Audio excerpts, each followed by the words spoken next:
bahwa di tengah-tengah kesulitan yang bertambah besar dan kompleks ini, dunia ini kan kesulitannya makin tambah sebenarnya, semakin kompleks ini. Mungkin banyak orang makin beribadah, tapi mungkin banyak orang justru tidak beribadah lagi. Kita bersyukur kalau kita beribadah dengan sikap yang antusias kepada Tuhan, baik. Mungkin kadang-kadang kita menangis di hadapan Tuhan, itu baik. Tapi jangan kemudian kita jadikan itu hanya sekedar sebuah pelarian rohani saja, pengalaman dengan Tuhan semata. Dan akhirnya melupakan bahwa lewat pengalaman dengan Tuhan kepada kita diberikan kekuatan untuk berjuang dalam kehidupan nyata yang penuh dengan masalah yang kompleks tadi. Masih banyak orang hilang lenyap dalam pengalaman pribadi dengan terkesima. Kalau ada tanda heran itu ada sesuatu yang mengherankan dari Tuhan. Kalau itu dia terlalu lama ada di situ. Saya tidak bilang bahwa tidak boleh di situ. Saudara dengar tentang kesaksian-kesaksian yang heran-heran itu boleh, terlalu boleh. Tapi jangan berdiam diri di situ. Berdasarkan itu saudara harus diberikan kekuatan untuk masuk kembali. Masuk kembali ke dalam kehidupan nyata yang kompleks itu.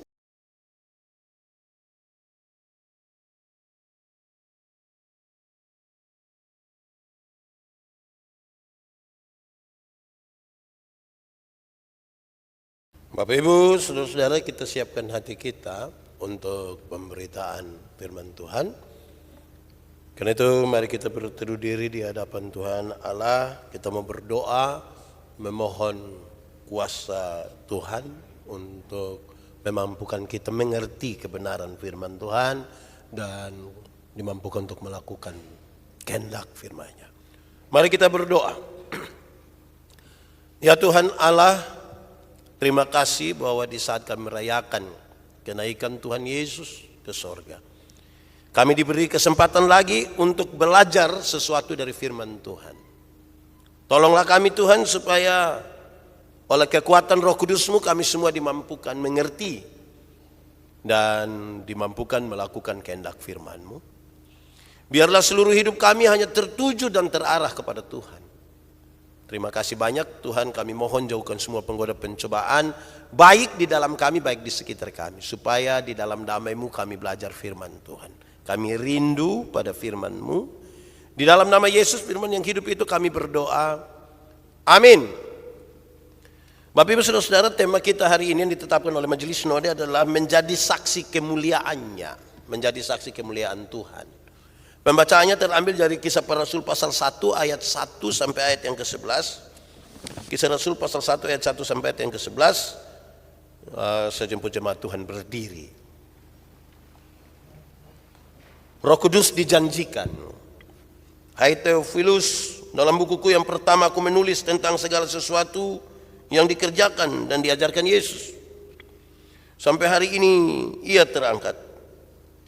Sebelum itu ia telah memberi perintahnya oleh Roh Kudus kepada rasul-rasul yang dipilihnya.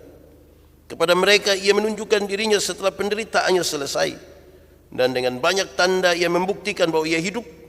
Sebab selama 40 hari ia berulang-ulang menampakkan diri dan berbicara kepada mereka tentang kerajaan Allah. Pada suatu hari ketika ia makan bersama-sama dengan mereka, ia melarang mereka meninggalkan Yerusalem. Dan menyuruh mereka tinggal di situ menantikan janji Bapa yang demikian katanya, telah kamu dengar daripadaku. Sebab Yohanes membaptis dengan air, tetapi tidak lama lagi kamu akan dibaptis dengan Roh Kudus. Yesus terangkat ke sorga. Maka bertanyalah mereka yang berkumpul di situ, Tuhan, maukah Engkau pada masa ini memulihkan kerajaan bagi Israel? Jawabnya, engkau tidak perlu mengetahui masa dan waktu yang ditetapkan Bapa sendiri menurut kuasanya. Tetapi kamu akan menerima kuasa kalau Roh Kudus turun ke atas kamu, dan kamu akan menjadi saksiku di Yerusalem dan di seluruh Yudea dan Samaria dan sampai ke ujung bumi. Sesudah ia mengatakan demikian, terangkatlah ia disaksikan oleh mereka dan awan menutupnya dari pandangan mereka. Ketika mereka sedang menatap ke langit waktu ia naik itu, tiba-tiba berdirilah 2 orang yang berpakaian putih dekat mereka dan berkata kepada mereka, "Hai orang-orang Galilea, mengapakah kamu berdiri melihat ke langit? Yesus ini yang terangkat ke surga meninggalkan kamu akan datang kembali dengan cara yang sama seperti kamu melihat dia naik ke surga." Demikian firman Tuhan. Berbahagia setiap orang yang mendengar firman, memelihara dan melakukan dalam hidup setiap hari. Mari silakan duduk semuanya. Bapak Ibu Saudara-saudara, shalom. Kuat sedikit. Shalom. Terima kasih banyak. Bapak Ibu Saudara-saudara, budaya adalah alat pekabaran Injil juga. Sambil kita melihat mana yang tidak berkenan kepada Tuhan, tidak boleh. Ada yang menekankan ini budaya tapi melawan Tuhan. Saya pernah bilang pada saudara, kita pengakuan kita Tuhan itu yang menjadikan kaya, berkat Tuhan itu yang membuat kita kaya, tapi banyak praktek kita mempertahankan budaya yang tidak buat kita percaya pada Tuhan. Ada tanpa usaha mendompak itu kucing kok begini-begini, itu tidak. Dari budaya harus yang berkenan pada Tuhan. Nah saudara-saudara, sekaligus saya ingin menyatakan di bagian pertama bahwa Tuhan naik ke surga itu menyiapkan tempat bagi semua bangsa ini yang dia pilih untuk masuk surga. Tidak pada suku tertentu, tidak pada bangsa tertentu.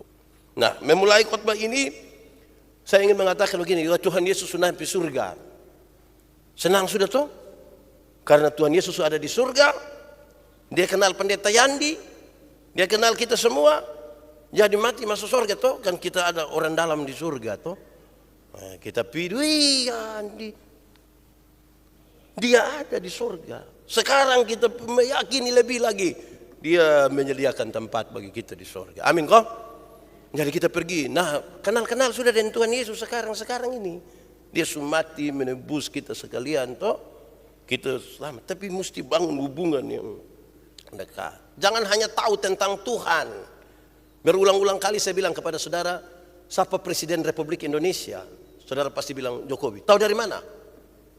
Buku, radio, televisi, bahkan kita yang pilih dia. Berdasarkan pengetahuan itu, hari ini coba saudara pergi istana coba. Apa dia terima saudara? Pas saya sampai di sana dia bilang, pas pampres tanya, terus apa? Saya menobe bapak. Dari mana? Dari Kupang. Datang untuk pulang. Karena kita tahu tapi tidak hubungan dengan dia. Mesti ada hubungan toh. Tapi kalau Jokowi punya istri dan anak pergi ke istana, ditanya begitu oleh pas pampres, berani tanya begitu. Ibu siapa? Berat itu. Jadi itu penting. Jadi kita sudah ada orang dalam di surga toh. Di dunia ini saja banyak orang masih pakai orang dalam juga itu. Urus masalah ini pakai orang dalam, mau kerja sini orang dalam, apalagi di surga. Mesti ada orang dalam. Kedua, saya pernah melayani di Alor di satu saat pas ada sidang sinode di Alor, saya pergi begini, kepingin di tempat dulu saya melayani. Ada seorang pendeta ibu-ibu, orang tua, bukan ibu SBA ini, orang lain. Di Alor itu ada orang lain. Dia khotbah bilang begini, jemaat, kamu tahu ke tidak Tuhan pergi ke surga itu buat apa? Kamu tahu ke tidak? Dia itu ada pergi siap tempat bagi kita ini. Kamu main-main ya, kamu main-main. Nanti saat dia datang kembali, jangan sampai orang lain yang masuk, kamu mau hanya main-main di halaman saja. Saya pikir-pikir ya, dia omong ini bahaya ini. Jadi jangan sampai kita yang mengaku kenal dengan Tuhan ini, justru kita tidak mengalami sesuatu yang lebih. Tuhan pergi ke surga buat apa itu pertanyaannya. Jawabannya adalah dia pergi menyiapkan tempat bagi kita. Dalam rumah Bapakku banyaklah tempat. Saudara tidak tahu ini lagu. Lalu kenapa suruh saya solo coba? Ya intinya saudara kalau tahu Tuhan pergi ke surga siap tempat bagi kita, tepat waktu dia datang dia jemput kita masuk surga tuh di sana. Nah itu luar biasa sekali. Dia siapkan tempat. Nah, Bapak Ibu Saudara-saudara, lalu kita membaca bagian ini. Ini bacaan yang berulang-ulang sesungguhnya karena hampir setiap waktu untuk mengenang kenaikan ini kita baca teks ini. Saya mau ajak kita merenungkan saudara-saudara bahwa kisah itu juga adalah satu bagian dari perjumpaan Tuhan Yesus dengan murid-muridnya setelah dia bangkit. Kisah itu ada dalam sebuah kisah di mana mereka duduk makan bersama. Makan bersama dengan para murid ini bukan sekedar untuk meyakinkan para murid bahwa Yesus sudah bangkit. Bukan sekedar untuk meyakinkan para murid, lihat saya sudah bangkit ini. Tetapi lebih dari itu, saudara-saudara, pembacaan tadi menegaskan bahwa di kesempatan makan bersama itu, kesempatan duduk makan bersama antara Yesus dan murid-muridnya, dia ingin membuka pikiran mereka, dia ingin membuka wawasan mereka, dia ingin memberikan pengetahuan yang lebih, dia ingin memberikan sebuah pengalaman yang lebih. Kesempatan bersama-sama sebagai orang-orang bersaudara di meja makan itu kesempatan di mana bukan hanya menegaskan kebersamaan, tetapi untuk memberi wawasan pandangan yang baru, yang lebih luas. Itu yang Tuhan Yesus pakai. Saudara-saudara, itu yang ditegaskan oleh Lukas kepada Theophilus. Lukas itu dokter, dia menulis Injil Lukas, dan sekarang Kisah Para Rasul dia kasih tahu, Theophilus yang mulia, pada bukuku yang pertama Injil Lukas, dia kasih tahu tentang Yesus. Dan sekarang dia jelaskan lagi kepada Theophilus raja itu. Saudara-saudara, apa sih tadi kalau saya bilang mereka duduk di situ bukan sekedar untuk menegaskan kepada murid-murid bahwa dia sudah bangkit, tetapi dia mencerahkan pikiran mereka. Apa sesungguhnya yang dicerahkan? Yang dicerahkan itu, saudara-saudara, bahwa kenaikan Tuhan Yesus itu adalah bagian dari penggenapan seluruh kitab para nabi. Jadi jangan dilihat sebagai sesuatu yang terpisah. Banyak kali orang berbicara terputus-putus. Kelahirannya sendiri, kematiannya sendiri, kebangkitannya sendiri. Tentang penggenapan karena ada nubuat-nubuat. Sampai kadang-kadang kenaikan Kristus itu tidak dilihat sebagai bagian dari penggenapan seluruh kitab nabi. Ini tidak merupakan pengalaman yang terpisah. Dia sudah lahir, dia sudah mati, dia sudah bangkit, tetapi dia juga naik ke surga. Itu bagian dari penggenapan itu. Saudara-saudara, sekaligus yang kedua menegaskan pada para murid, bagus kalau ada pengalaman dengan Yesus, itu sesuatu yang bagus sekali. Baik. Tetapi jangan sekedar pengalaman itu saja secara pribadi. Tetapi pengalaman dengan kebangkitan dan kenaikan Yesus itu harus juga menjadi sesuatu yang utuh dalam pengalaman dan pemahaman mereka tentang kitab suci. Dia mesti utuh. Saya ketika memahami, merenungkan firman ini, saya pikir memang betul orang Kristen harus punya pemahaman yang sampai sejauh itu. Kenapa? Masih banyak ada orang pertentangkan apakah Yesus benar-benar mati atau tidak. Apakah orang? Kalau dia terpisah-pisah sebentar, kita tidak paham betul kok dia bisa naik ke surga. Jadi satu kisah yang utuh sekali. Saudara-saudara, pembacaan tadi kemudian menolong kita untuk merenungkan pertama, saudara-saudara, bahwa bagaimanapun kita masih tinggal di dunia dan murid-murid juga demikian. Kita tinggal di dunia dan murid-murid juga demikian. Pertanyaannya adalah sesungguhnya apa yang dipikirkan oleh para murid waktu itu? Apa yang ada dalam pikiran para murid? Para murid sesungguhnya cukup stres, tertekan dengan tekanan Roma terhadap mereka, terhadap sebuah penjajahan. Karena itu, saudara-saudara, kebangkitan Yesus memberikan kepada mereka semangat baru. Tetapi semangat baru itu lebih diarahkan pada persoalan-persoalan yang mendunia. Obsesi mereka tentang kerajaan dunia itu lebih tinggi. Tuhan Yesus yang bangkit itu, saudara-saudara, menyiapkan para murid untuk menjadi saksi. Tetapi tunggu dulu, mereka harus dilengkapi dengan Roh Kudus. Tetapi murid-murid tidak ada dalam pengertian itu, dalam pikiran itu. Janji Roh Kudus itu pada para murid justru para murid berpikir, Tuhan, apakah pada masa kini Engkau mau memulihkan kerajaan?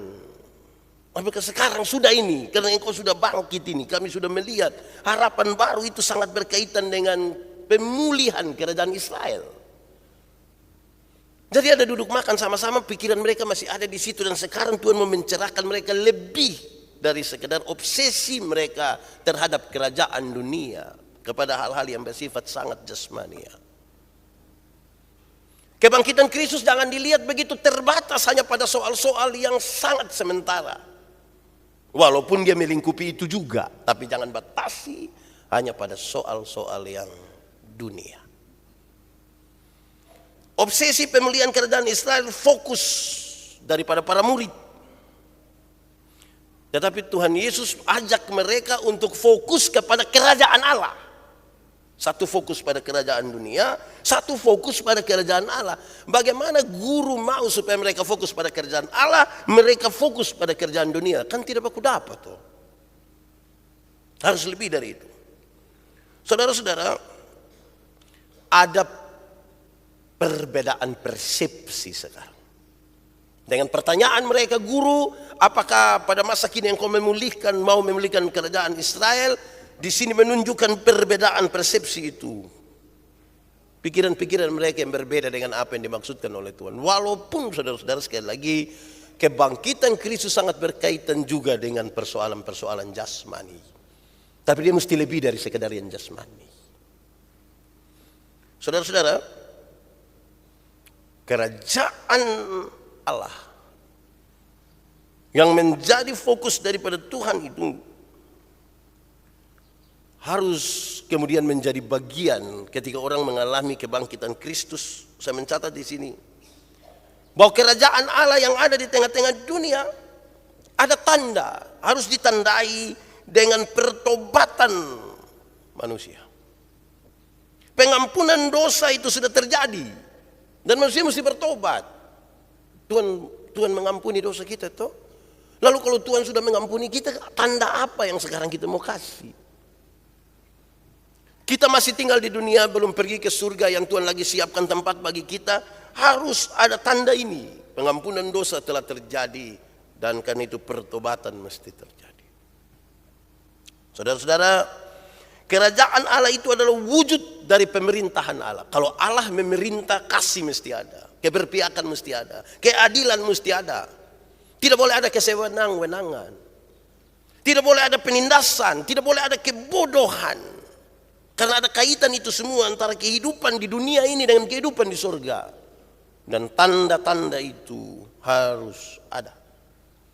Ketika Yesus bilang carilah dahulu kerajaan Allah dan kebenarannya, dia mau kita fokus dulu kepada Tuhan dengan perintah-perintahnya. Jangan takut untuk yang lain. Kalau kamu setia fokus kepada Tuhan dengan perintah-perintah yang Tuhan berikan bagi kamu, yakinlah segala sesuatu yang jasmani tadi akan ditambahkan kepadamu. Fokus duluan di situ. Kepada kerajaan Allah.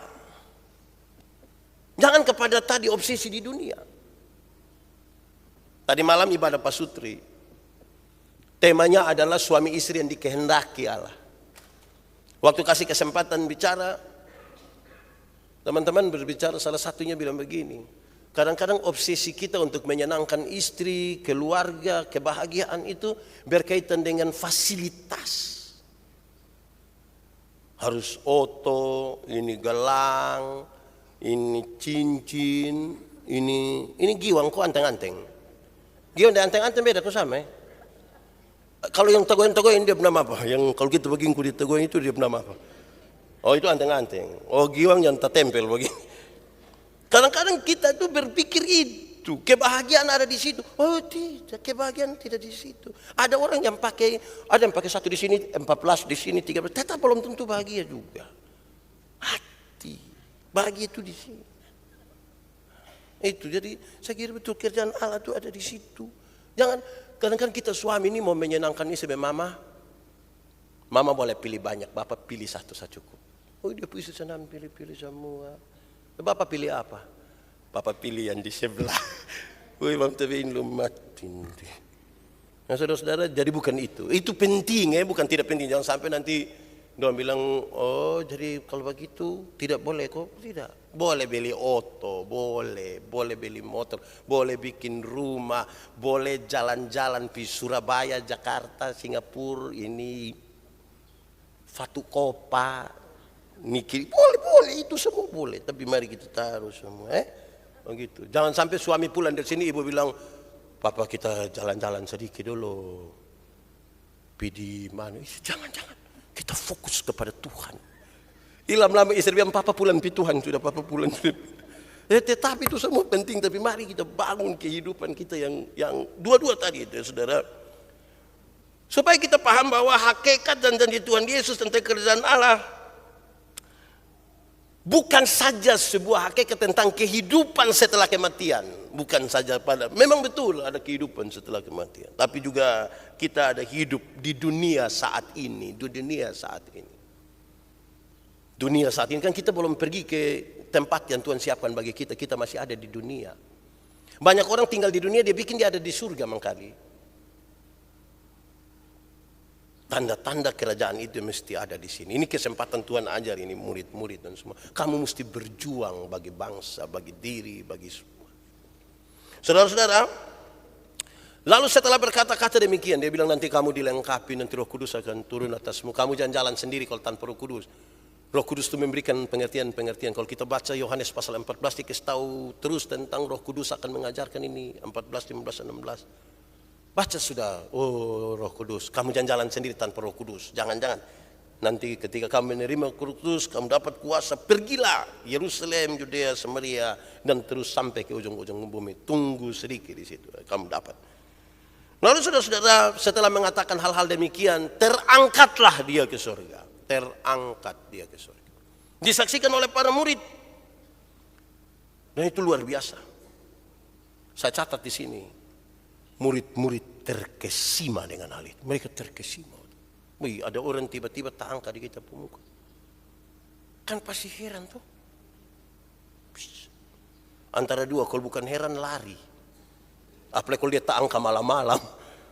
Dia datang pakai putih-putih baru kita lihat di kaki tidak di tanah. Wih, saya yakin kita bisa lari.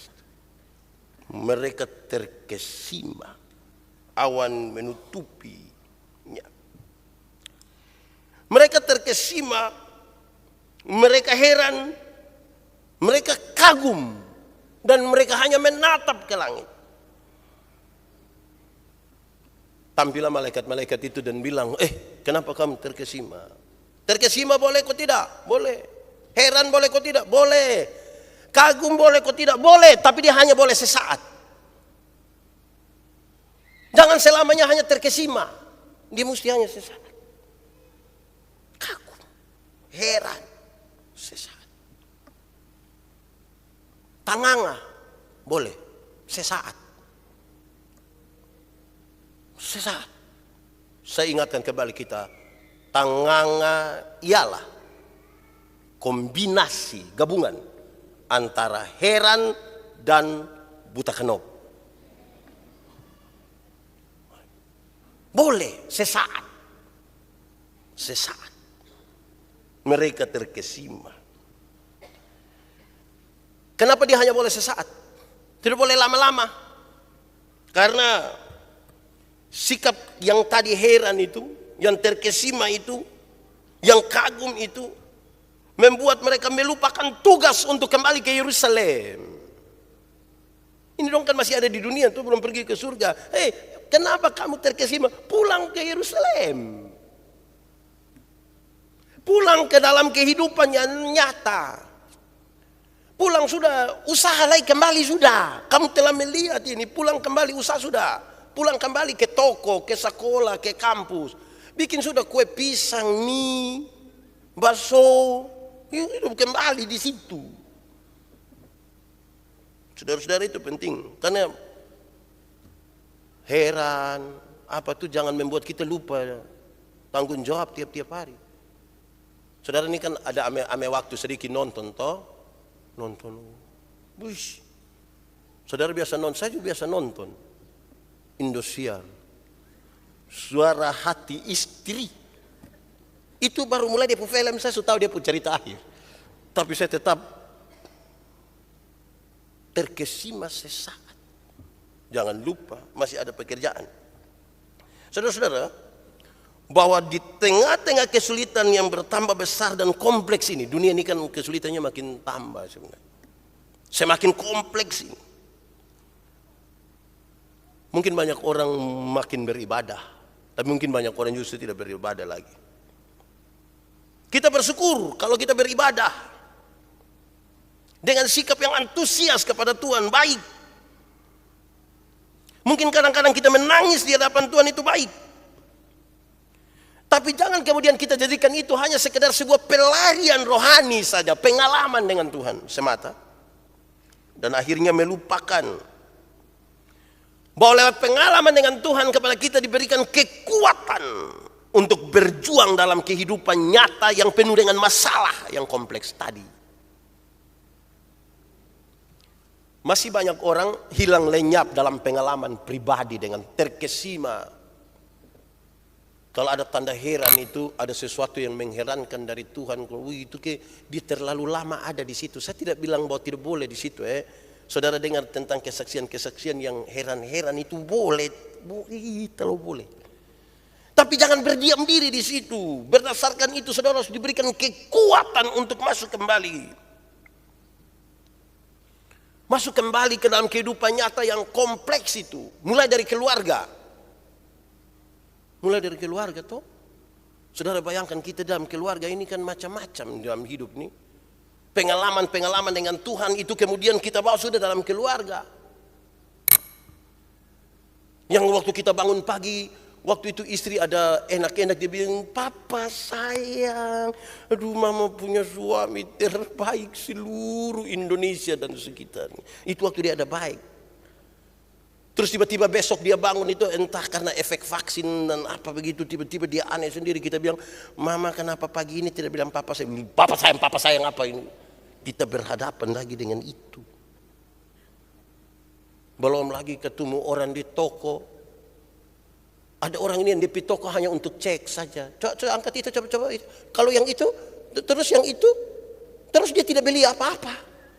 Dia hanya tunjuk-tunjuk itu kayak mau cek ke dia tuh sudah. Itu yang kita akan kembali ke dunia itu. Ada yang datang hanya banding-banding harga. Ada yang datang hanya tawar. Aci itu berapa? 100.000. Bisa 1.500 kok. Kan kita akan pulang kembali ke situ. Persaingan bisnis. Apalagi sekarang kan media online ini cukup luas. Orang berdagang online. Dong tidak ada gudang tapi ada barang.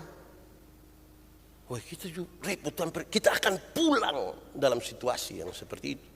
Itu pengalaman dengan Tuhan itu jangan buat kita heran-heran di situ kemudian tidak pulang lagi pada pekerjaan setiap hari.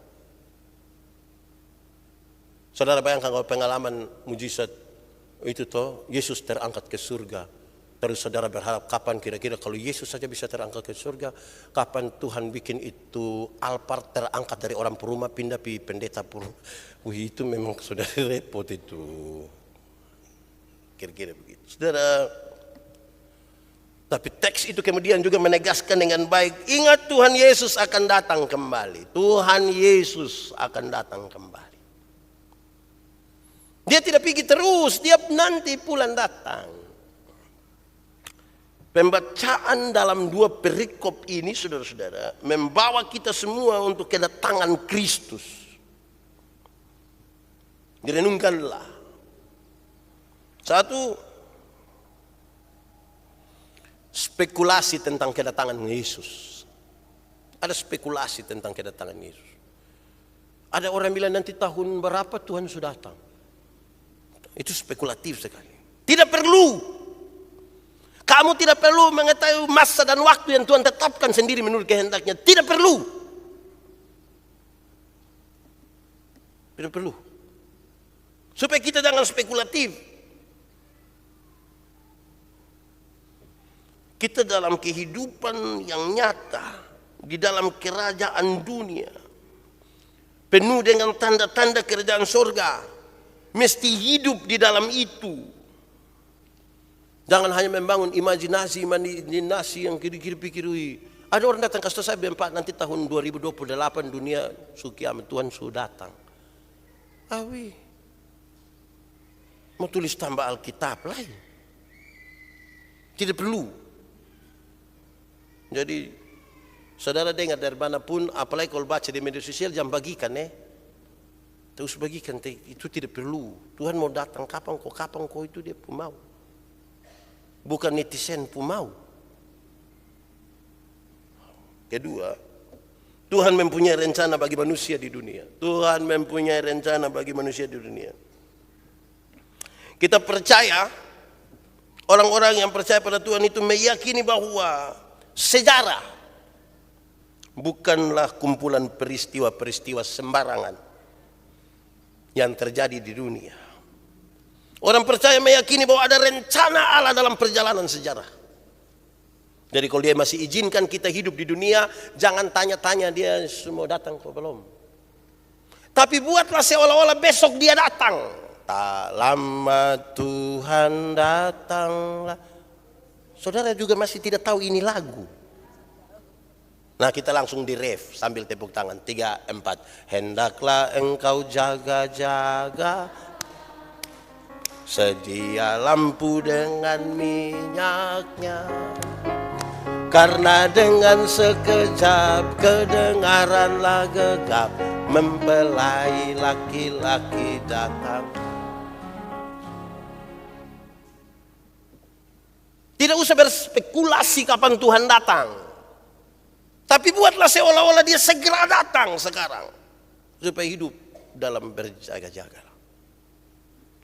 Saudara-saudara, saya perlu sampaikan kepada kita hal-hal itu.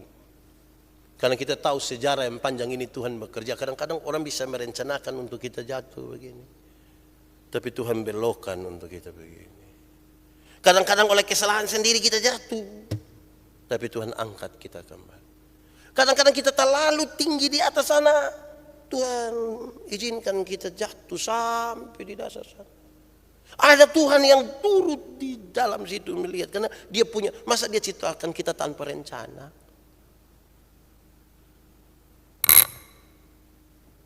Saudara bikin rumah, terus orang tanya pendeta, yang dia bikin rumah untuk, bikin sah. Tidak ada rencana. Tidak ada rencana saya bikin sah. Tidak mungkin ada sesuatu yang menjadi rencana.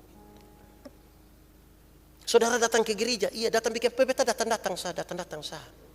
Tidak ada rencana pergi gereja untuk tidak kok beta lihat orang pipi gereja lebih tapi mungkin sampai gereja Tuhan ambil.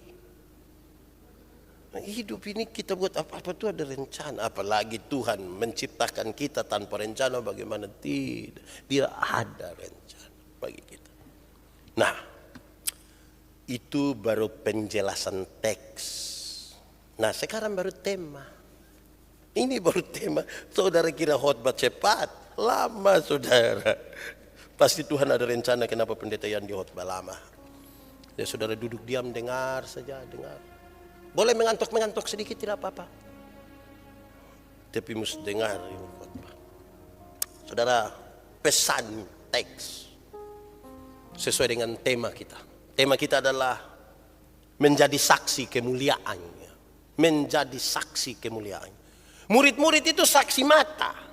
Don't lihat langsung. Tapi pendeta Yandi kan tidak lihat Tuhan Yesus naik langsung. Saudara juga tidak pernah lihat Tuhan Yesus naik langsung begini tuh. Lalu kita yang tidak pernah melihat ini, bagaimana kita menyaksikan kemuliaan Tuhan dalam dia pun kenaikan ke surga itu. Saya catat 1-2 hal, kita renungkan, kita pakai dalam hidup. 1, bangun duluan keyakinan untuk kita mau jadi saksi kemuliaan Tuhan. Bangun duluan keyakinan bahwa ada satu waktu Tuhan akan datang kembali dan menjemput kita. Nanti Tuhan datang ambil saya dan saudara. Janji Tuhan untuk datang kembali dan mengangkat saudara dan saya adalah sebuah janji sekaligus penghargaan. Janji dan penghargaan. Janji dan penghargaan. Orang pacaran saja kok yang laki-laki mau pergi sekolah di Surabaya dia janji. Tak usah takut. Koko nanti pulang. Janji tuh. Waktu dia pulang tuh kan ada penghargaan. Nanti waktu Koko pulang kita dua menikah. Lu nikah dengan orang lain, beta dengan orang lain. Tapi ada janji tuh gitu. Ya kok kita manusia bisa begitu. Kok Tuhan akan pergi. Tapi ini janji dia akan datang kembali. Itu bukan sekedar janji yang akan dia tepati saja. Tetapi sebuah penghargaan. Aku akan jemput kamu bawa ke tempat di mana aku. Supaya di tempat di mana aku ada, kamu pun berada. Bangun dulu keyakinan itu. Sekali lagi manusia saja bisa janji toh. Dan lakukan. Ini saya mau tanya, ini saudara-saudara pernah janji orang kok tidak? Yang Koko mau berangkat, nanti Koko pulang kembali. Itu ada janji kok tidak? Ada tuh. Nanti Koko pulang kita dua nikah. Kita dua nikah nanti akan ada dayang-dayang. Di perahu yang pakai dayung. Bisa saja janji. Manusia janji, kita menanti-nanti. Kapan datang? Kapan datang? Kenapa tanya-tanya Koko pulang kapan? Kan belum lunas. Bangun duluan keyakinan itu. Supaya kita siapkan diri betul-betul kita jadi saksi. Kan kita punya tidak boleh ada orang jadi saksi tapi tidak ada keyakinan. Mau jadi saksi mesti ada keyakinan iman. Yesus pasti datang kembali. Orang tanya kita sampai kita tidak bisa jawab. Bagaimana Tuhan bilang dia datang, engkau bisa yakinkan itu? Ya kita susah untuk meyakinkan dia secara empirik kan. Tapi itu sebuah keyakinan. Tuhan akan datang lagi. Tak lama Tuhan datanglah, bersiap dirimu. Nah di pelanjutan beta juga sudah tahu. Tapi kira-kira yang pertama itu jelas tak lama Tuhan datang. Gitu tuh. Itu harus dari keyakinan. Kalau mau jadi saksi begitu, bangun keyakinan. Begitu. Dari paduan suara itu menyanyi bagus dalam keyakinan, bukan di. Itu mantap tuh. Pendeta, majelis, ada bawa umum dalam keyakinan. Kan itu yang membedakan kita dengan orang lain. Kedua, ingat gambaran para murid juga ada pada kita. Kadang-kadang fokus kita terlalu duniawi. Mau jadi saksi kemuliaan kita, kemuliaan Tuhan, dan fokus pada duniawi, maka dengar. Kita bukan saksi kemuliaan Tuhan. Bisa saja kita menjadi saksi dari kemuliaan diri. Saksi kemuliaan Tuhan. Berarti yang dimuliakan siapa? Tuhan. Banyak orang bersaksi sampai dia yang mulia, Tuhan tidak mulia. Lalu apa yang membuat kita kemudian meyakinkan orang pada kemuliaan diri? Karena kita fokus pada dunia, bukan kepada Tuhan. Fokus pada dunia dan bukan pada Tuhan. Nah, itu kita menjadi saksi, tapi nanti saksi kemuliaan kita, bukan saksi kemuliaan dunia. Tuhan. Padahal kita diminta menjadi saksi kemuliaan siapa? Tuhan. Dari yang lebih banyak diberitakan, yang lebih banyak diceritakan, yang itu tentang Tuhan, jangan tentang dia. Supaya orang ingat Tuhan dan lupa kita. Orang ingat Tuhan. Nah itu dia akan jadi saksi kemuliaan Tuhan. Ketiga, saudara-saudara, jangan hanya diam. Jangan hanya berdiam diri. Jangan hanya terpesona. Jangan hanya kagum. Kadang-kadang orang-orang Kristen habis pada kekaguman. Tidak pada sebuah tindakan. Ku kagum hormat akan engkau. Cocok kita menyanyi coba. 3 Kak Edwin. Ku kagum hormat. Oke, 3, 4. Ku kagum hormat akan engkau. Sekali lagi. Ku kagum hormat akan engkau. Kau Allah yang maha dipuji. Ku kagum akan engkau. Kagum akan Tuhan yang layak dipuji. Betul. Puji dia dengan cara apa coba sekarang? Tindakan kita. Kekaguman mesti sesaat. tindakan terus. Jangan sampai kita hilang lenyap di dalam dunia yang hanya kagum-kagum. Saudara pernah memiliki dalam diam kok tidak? Cinta itu orang tapi tidak pernah omong, tidak pernah lakukan sesuatu. Saya lihat setiap kali dia tuh tersiksa Bapak. Kalau kagum, misalnya kita kagum dengan Ibu SBA, kan kita pigi-pigi. Itu ibu betalau kagum. Itu ibu tuh kalau omong keras. Berarti untuk sesuatu yang salah mesti kita juga bertindak kok keras. Jangan biar itu mang tua memang dia begitu, betul jangan betul. Kagum tuh nanti jangan berlam-lam di situ, tindakan itu. Untung itu ibu tidak ada di sini ya, jadi kita bisa. Saudara-saudara, jangan hanya berdiam. Ingat, kalau hanya berdiam itu tidak baik. Tidak baik. Harus melakukan sesuatu.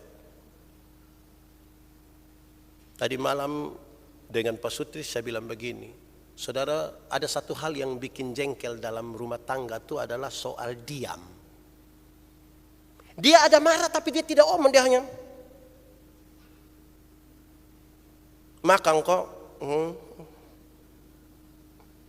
Saudara bisa bayangkan kalau kita omong kok suami hanya diam, istri hanya diam, baru dengan kalimat dia bilang, saya tidak suka ada masalah, jadi saya diam. Justru itu dia punya masalah.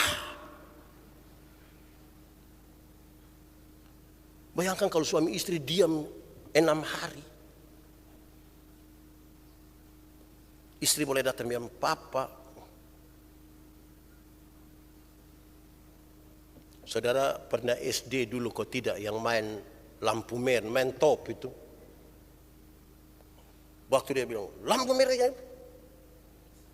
Pernah coba diam 1 tahun. Repot itu. Jadi jangan hanya diam. Diam itu. Jangan hanya diam. Kalau orang hanya diam akan terjadi 2 hal. Pertama, kalau keadaannya buruk, kalau ada keadaan buruk dan kita hanya diam, maka kita akan terus sakit hati. Akan terus sakit hati. Akan terus menangis. Kalau hanya diam. Jadi saksi kemuliaan Tuhan tidak bisa. Hanya diam dan menangis. Tidak bisa. Kedua, kalau keadaannya baik maka kita akan membiarkan diri kita hanyut. Mengikuti arus itu. Kalau keadaannya baik kita kepingin. Padahal hidup ini ada naik turun. Ada kadang-kadang susah, ada kadang-kadang senang. Jangan hanya diam. Jangan hanya diam. Ingat, lakukan sesuatu secara nyata sesuai dengan apa yang Tuhan mau. Dalam setiap keadaan yang kita alami. Kita jangan hanya menangis saja, jangan hanya heran, jangan hanya terkesima, jangan hanya kagum. Lakukanlah sesuatu. Terakhir, saya harus menegaskan ini kembali. Saudara, tidak usah sibuk mau jadi saksi kemuliaan Tuhan itu. Tidak usah sibuk dari Yerusalem sampai ujung-ujung bumi untuk mencari tahu kapan Tuhan Yesus datang kembali. Tidak usah.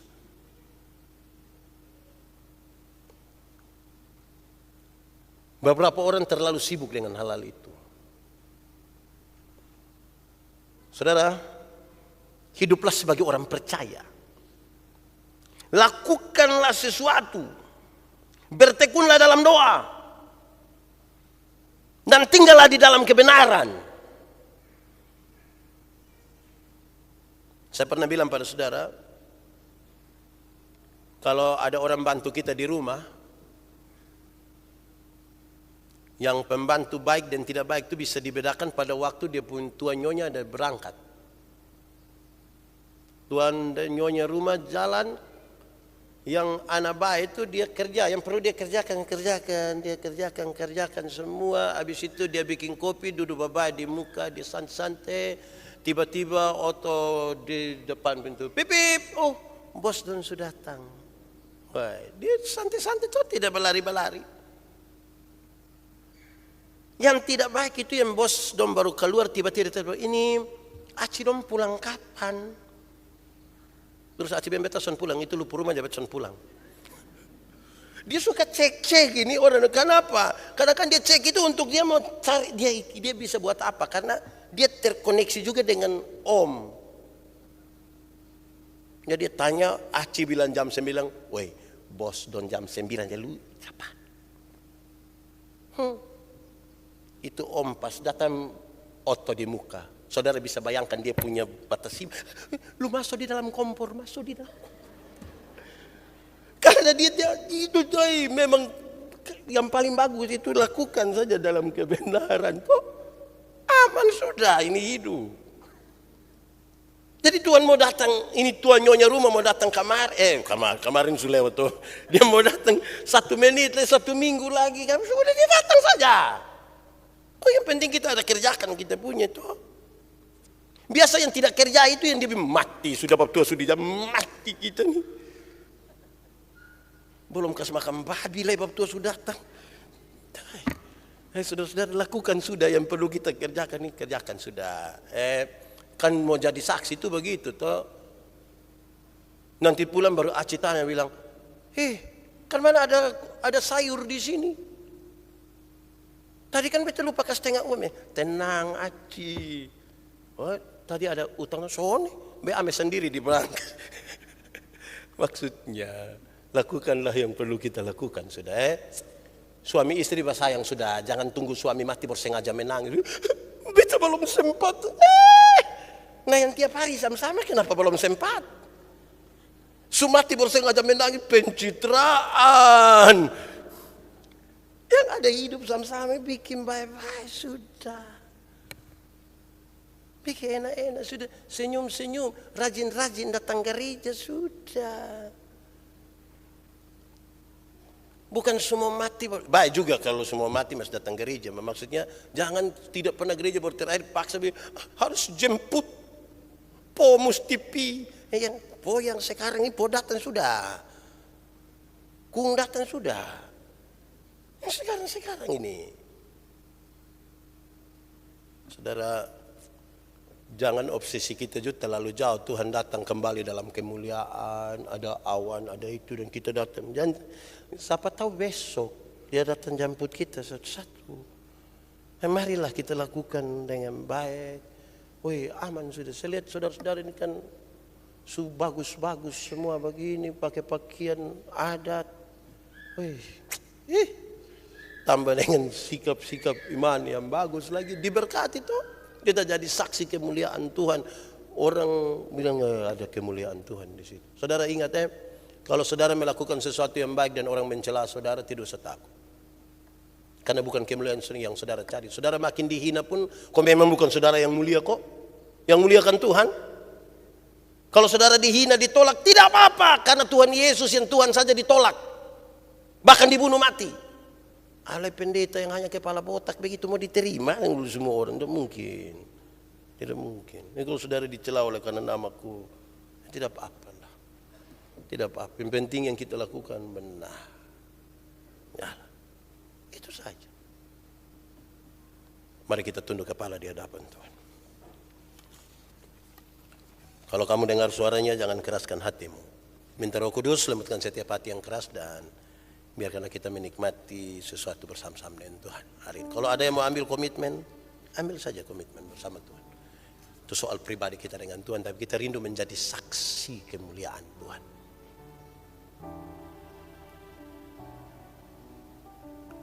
Bahkan katakan sesuatu dalam doamu secara jujur kepada Tuhan. Mungkin itu tidak pernah terkatakan. Katakan dengan jujur. Ingat, manusia mungkin kita tipu, tapi Tuhan tidak bisa kita tipu. Dia lihat sampai ke kedalaman jiwa kita. Dia sungguh tahu siapa kita. Tuhan, kami rindu jadi saksi. Ya Tuhan Allah, terima kasih banyak untuk firman-Mu. Terima kasih Engkau mau mengingatkan sesuatu yang lebih dari kami pada saat fokus kami hanya pada dunia. Tuhan membawa kami pada wilayah yang lebih luas. Terima kasih banyak ya Bapa. Terima kasih Engkau siapkan tempat bagi kami. Kami rindu menjadi saksi-Mu. Kuatkan dan teguhkanlah iman kami untuk hal itu. Maha besar Engkau Tuhan. Di dalam nama Yesus kami berdoa. Amin.